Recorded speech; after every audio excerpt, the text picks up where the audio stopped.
was amazed. I was just like, they use their brain. They use their brain, not just not just pass out. With Catholic, when the priest is teaching, the brain is not really focusing to the what the priest said.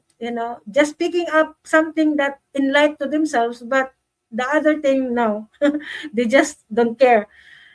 But the kids, this is the kids. When I go in Bible study, they are focused. They can remember. They can remember, and especially their experience, their relationship with God, their fellowship. They can remember.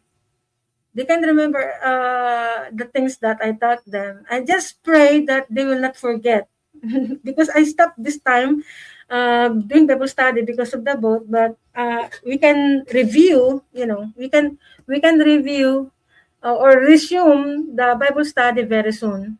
Just pray that this boat will be done so that it will go.